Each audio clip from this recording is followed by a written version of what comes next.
For the fourth year, the DC Web and Digital Media Fest will showcase the best in online filmmaking. Presented by 2020 Productions, the Saturday, March 5th event at Carnegie Institution for Science will feature the best in web series ranging from comedy, drama, horror, and soap opera, along with best online films. The festival also highlights new digital media such as gaming and app development. I have in the studio with me friend of the show and CEO of 2020 Productions, and let's not forget the festival director, Otessa Ghadar. Otessa, welcome back. Thank you so much for having me again, Kevin. It's great to be here. Yeah, it's always great to have you, and I love this camaraderie that we have now. You know, you're a judge for Rosebud, and now... Yeah, it was awesome to be part of Rosebud. Yeah. Thank you. So job well done. Thanks. And now I get to be a part of DC Web Fest, so thank you. Yeah.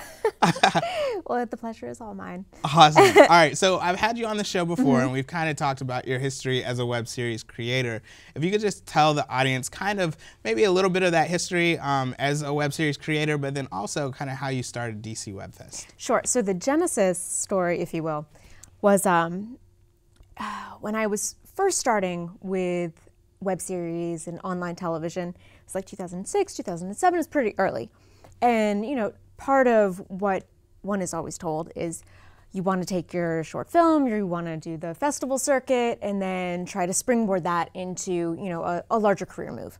Now, the problem with a lot of let's be real, most of the festivals at the time was that they wanted either domestic premieres or international premieres, which of course means that not only does it have to be premiered, it cannot have been anywhere online whatsoever. If you're speaking of a web series, it makes absolutely no sense to not put your web series online. Right. You know what I mean? So there was a disconnect and sort of a catch-22 with the way that online new media was kind of at cross purposes with the traditional film festival market. And after a great deal of my complaining about this, Yeah. there's no other word for it, honestly. Right. And I'm very grateful to my dad, who, listening to me complain one day, was like, you know, honestly, Do something. yeah, he's like, you need to stop complaining. If this is a problem, you need to fix it. Like, Right. you should go out and do it. Nice. So yeah, so I was very grateful for him for being fed up with my complaining, because it was a really good spur to prick the sides of my intent. And I thought, you know what, let's try this on a hunch and see if I'm as frustrated by kind of the way that the market is currently, and if I feel like a sea change is needed, let's just do, you know, let's just do a small little run and see if other people are enthused by the fact that, oh wait, there is something just for us. Yeah. And if there's success, then, you know, great, and we can go from there. And I was delighted to see that, yes, lots of other people felt that way. Lots of other people really, really wanted that platform that wasn't exclusive to them. They wanted the ability to network with other creators and actors in this genre, in this media. And also just a means to further community build, as well as to start to create a market for us. Yeah, so this is your fourth year. Yes, year 4.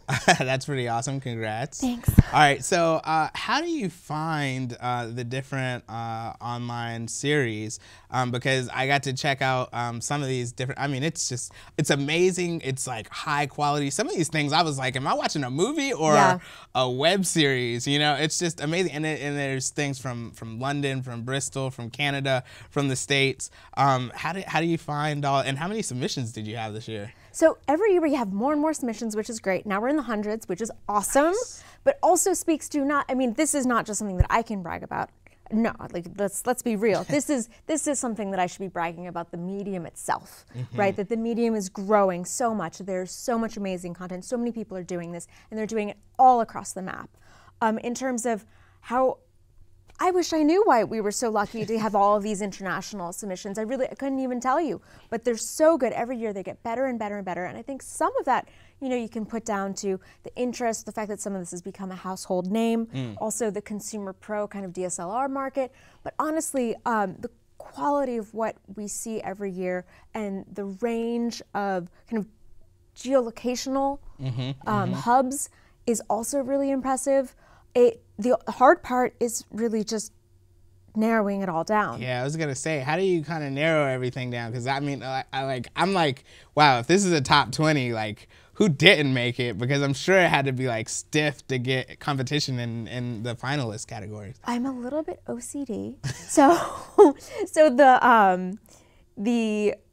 I would say that our judging method is very, very thorough, and really judges according to about 7 different categories, and it cross-references according to all of them, and then it's according to GPA. It's very complicated. Okay. But at the end, it's a lot of work up front, right. But then at the end, you know that each one has been very fairly vetted, because I think that's really important. But yeah, otherwise, it's hard because every year, you know, more shows, more skill, so you want to make sure that you're doing right by everyone. Right, right. Okay, so, you know, the actual online series isn't just everything within the festival. You have like apps and new media and stuff, so can you talk a little bit about that, and also your decision to include that in the WebFest? I'd be delighted to talk about that. So I think a big part of why I started wanting to go that route is when it comes to, and it started in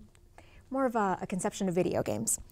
And something like Skyrim or Oblivion actually had, the number is blanking for me right now, but the number of lines of script that went into the story for these was equivalent to just multiples and multiples and multiples of feature-length screenplays. And I realized that, you know what, these are, I mean, this is really storytelling. This is storytelling writ large. It is completely immersive, and it's really a shame that we've sort of divorced video gaming from traditional narrative filmmaking, whereas as to the way that I see, I think that they're really starting to come together, and it is a disservice to kind of think, oh, well, games are over there, they got their own thing, when instead I see this mutual appreciation for story. Yeah. So that's why I really wanted to bring that into the fold, and especially being from DC and the DMV, I think we have a lot of just homegrown you know, companies, quality, talent, like Bethesda, things like that. There's a lot here. So I wanted to make sure that we were acknowledging that. Yeah. So, you know, about 3 years ago, my family, we were blessed with a beautiful little girl. Well, let me tell you, I used to play PlayStation all the time. Before then, I have not touched my PS3. But I used to play like Batman, Arkham Asylum, and like all these different games. And like you said, the storytelling is really intense. My wife, one time she like recorded me and I was like playing Batman, and I'm just like, because like you're listening to the Joker talk, Batman, and it's just like you're engaged, and plus you're trying to figure out what to do, and I hope nobody jumps out of the scary corner. Yeah. Anyways, to your point, I think you're definitely hitting the nail on the head, because now you'll see The Walking Dead. You can play the video game on like PS3 or Xbox, but also on your mobile phone, which is pretty incredible. And so like, yeah, there's this push towards the web and towards the smaller screen that I think we're kind of seeing. Is that something that I guess you guys kind of cover when people go, and will they be able to learn about the new apps that are coming out? Or? Yeah, so basically the whole transmedia experience is something that we're trying to share and celebrate and entertain, as well as educate people about. So in terms of the video games and also the apps, you'll have you know, things that you can interact with, beta test, kind of all of the above. So there will be all kinds of things to see and experience in different ways. Awesome. All right, so what can people expect from this year when they go to the festival? What can we expect to see? So, oh gosh. Well, one of the things that I'm most excited about is our venue. We are now in the Carnegie Institution for Science, which is just such a gorgeous spot. I mean, it's like Beaux-Arts, architecture, really, really fancy. And I think that especially for a medium that has oftentimes felt somewhat like the, you know, ugly redheaded stepchild. You know, of like, oh, well, there's traditional film, and then there's that weird thing, new media over there, to say like, no, we have arrived. You know, we have a red carpet, we have this press line, we have this beautiful location, and because it really is a legitimate art form that people enjoy and are aware of, and, you know, want to have more access to. Yeah. All right, I got to speak to almost half of the finalists that'll actually be there, and I mean, I totally enjoyed watching their stuff, and definitely you're watching Picture Lock. Right now I'm talking with Otessa Ghadar, the festival director of DC WebFest, and in a little bit you're gonna actually see some of the Skype chats from these different interviews. But if people want to go to the film festival, how can they purchase tickets, find out more information? Perfect. So Gotcha. yeah.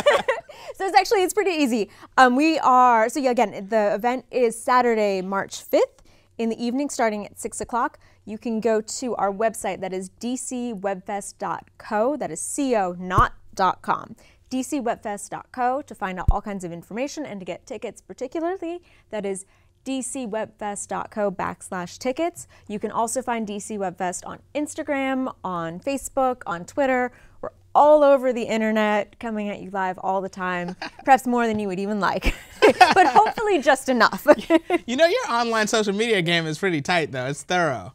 Oh, well, it's a group effort. It takes a village, you know. Right. So I need to expand my village. But my village is all in here. Shout out to all the crew. But anyways, Otessa, it's so much fun talking to you today. DC Web Fest, again, is March 5th, 2016 at Carnegie Institution. Yes. And I will be there. You will be there. And there'll be lots of food. Oh, lots of nice. amazing, we've got some great food sponsors. I should always remember to say that. Yeah, so delicious food, great films, lots of delicious drinks, so it should be a good time. Awesome. Otessa, thanks so much for coming on the show again.